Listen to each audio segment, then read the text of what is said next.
but it was what led him to that. And so I think you can't ignore the fact that for many of us, actually religious faith is what shapes us in this direction, and not because we are servile or base our religious faith on superstition or contrary to reason, indeed, which is why I've never seen a contradiction between Darwin and being someone of religious faith. But we do genuinely believe that it impels us in a way that is different and more imperative, in a sense, than anything else in our lives. And in a way we wouldn't be being true to ourselves unless we admitted that. So that doesn't mean to say that someone who is of no religious faith couldn't be just as good a person, and that is, I do not claim for an instant that anybody who is of religious faith is in some way a superior or better person than someone who isn't. But I do say that religion can and does, in the lives of millions, actually hundreds of millions, in fact billions of people, does give them an impulse to be better people than otherwise they would be. Would you ask for your closing statement? 5 minutes for your closing statement each. Yep. So now on to our closing statements. Christopher, you will begin. Okay. You have 5 minutes on the clock. I think a way I might do it actually is by commenting on what Tony just said, because he succeeded in doing what I had hoped I might get him to do earlier, which is to allow me to drive him back onto the territory of metaphysics with which I began, because we did need to transcend that, and thus to get beyond questions like, well, are religious people good, are they bad, and other things that are very important. Does religion make them behave better or worse, and so forth. I'll give you, and I'll challenge Tony on an example. I mentioned earlier our attachment to the labour and socialist movement in our lifetimes.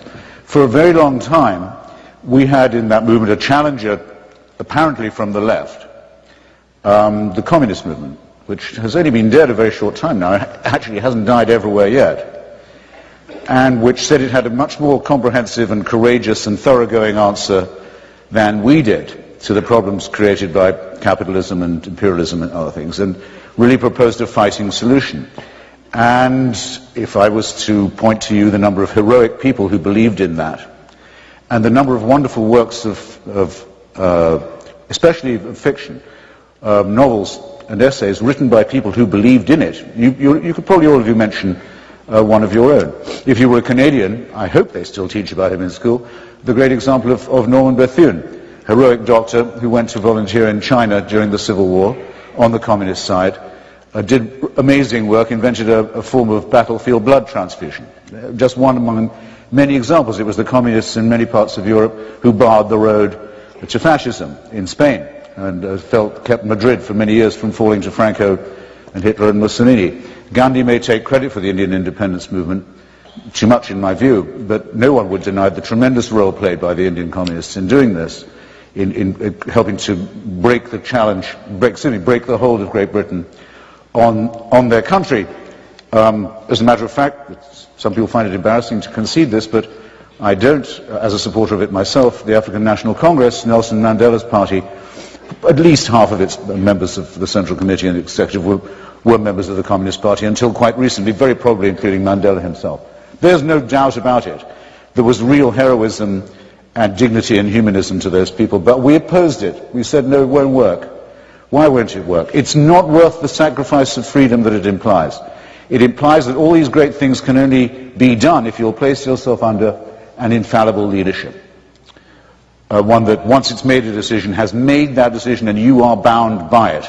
You might conceivably notice where I'm going here. It's why many of the people, the brilliant intellectuals who did leave it, left it very often for as high reasons of principle as they joined it in the first place.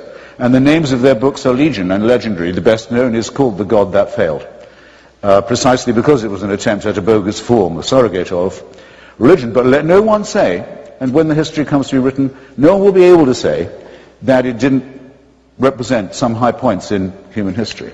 But I repeat, it wasn't worth it at the sacrifice of mental and intellectual and moral freedom. And that was the purpose of my original set of questions on the metaphysical side. Are you, consider yourselves, and consider this carefully, ladies and gentlemen, brothers, sisters, comrades, friends, are you yourselves willing, for the sake of certain elements of the numinous, perhaps for a great record of good works, as it's proposed by Tony, are you willing to say that you give your allegiance to an ultimate Redeemer? Because you're not really religious if you don't believe that there is a divine supervision involved. You don't have to believe it intervenes all the time. If you don't believe that, you're already halfway out the door. You don't need me. But are you willing to pay the price of a permanent supervisor? Are you willing to pay the price of believing in things that are supernatural? Miracles, afterlives, angels. Are you willing to admit, perhaps this most of all, are you willing to admit that human beings can be the interpreter of this divine figure? Because a religion means that you will have to follow someone who is your religious leader. You can't, try as you may, follow Jesus of Nazareth. It can't be done. You can try and do it, it can't be done. You'll have to follow his vicar on earth, Pope Benedict the 26th, as presently, his own claim, not mine. The apostolic succession, the vicar of Christ on earth. You have to say, this person has divine authority. I maintain that that and what goes with it is too much of a sacrifice of the mental and intellectual freedom that is essential to us to be tolerated. And you gain everything by repudiating that and standing up to your own full height. And you gain much more than you will by pretending that you're a member of a flock or in any other way any kind of sheep. Thank you.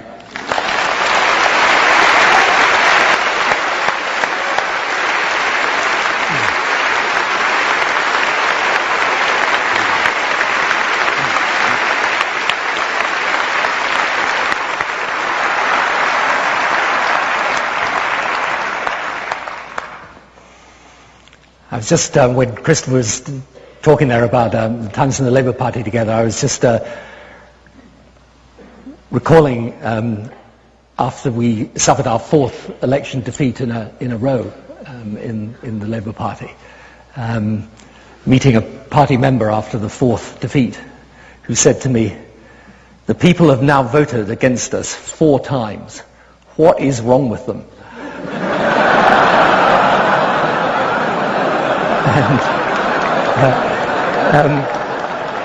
And you know, I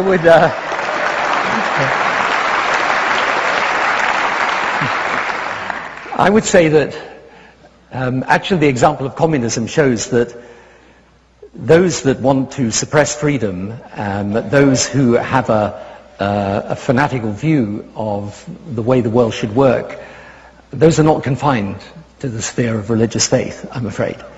It is there in many, many different walks of life.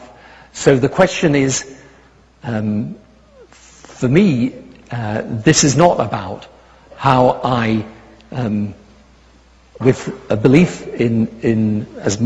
for me as a Christian, with a belief in Jesus Christ, not how that makes me subject to oppression and servitude, but on the contrary, how that helps me find the best way of expressing the best of the human spirit. And it was actually Einstein who was not an atheist, in fact. He believed in a supreme being, although he did not necessarily subscribe to organized religion, who said religion without science is blind. But he also went on to say science without religion is lame. And I would say that, for me, faith is not about certainty. It is in part a reflection, indeed, of my own awareness of my own ignorance. And that though life's processes can be explained by science, nonetheless, the meaning and purpose of life cannot be. And in that space, for me at least, lies not certainty in the scientific sense, but a belief that is clear and insistent, and I would say rational, which is that there is a higher power than human power, and that higher power causes us to lead better lives in accordance with a will more important than our own. Not in order that we should be imprisoned by that superior will, but on the contrary, so that we can discipline and use our own will in furtherance of the things that represent the best in human beings and the best in humanity. So I think this debate this evening has been a fascinating and I think deeply important debate about probably the single most important issue of the 21st century. I actually don't think the 21st century will be about fundamentalist political ideology. I accept it could be about fundamentalist religious or cultural ideology. And the way that we avoid that is for those people of faith actually to be prepared to stand up and to debate those people who are of none. And for those people who believe in a world of peaceful coexistence, where people do cooperate together, recognize that there are people with deeply held religious convictions and that those convictions impel them to be part of that world of peaceful coexistence, even though it is true. There are those who in the name of religion, and indeed, as a consequence of religion, will sometimes do things that are horrific, bad, evil, and in my view, totally contrary to the true meaning of faith. So I don't stand before you tonight and say that those of us of religious faith have always done right, since that is plainly wrong. But I do say that throughout human history, there have been examples of people inspired by faith that have actually, rather than contributed to the suppression of humanity, contributed to its liberation, spiritually, emotionally, and even materially. And it is those people that I stand up for here with you tonight. Thank you.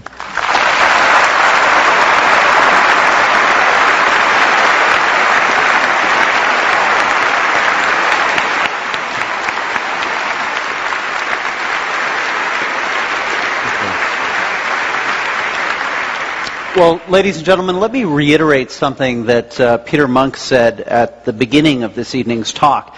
It is one thing to get up and give a set-piece speech on a subject that you're intimately familiar with. It's something quite entirely different, though, to appear at a public event, a global event such as this, to have your ideas contested and combated by someone who is every inch your peer, and to do so with the eloquence and conviction of our two debaters. So please join me in a round of appreciation.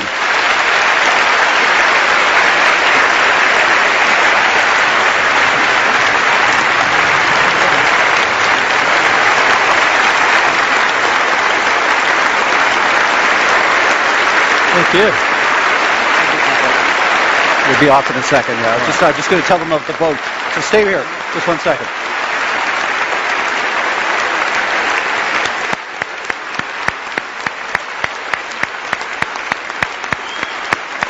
Bravo.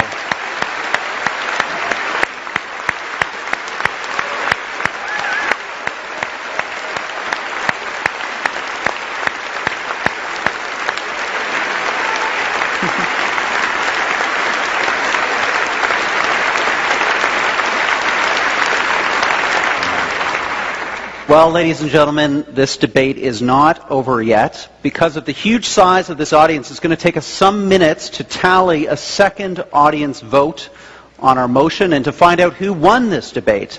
So I'm going to ask the audience members and our debaters to proceed to the post-debate reception next door, where we'll reveal the results shortly. And let's just very briefly see where the state of public opinion started in this room tonight, with 22% of you in favor of the motion, 56 opposed, and 21% undecided, a large number indicating that they could change their vote also. You have your ballots with you. They were included with your program. Simply hand them to the usher, and again, we will announce those results in the public reception to follow.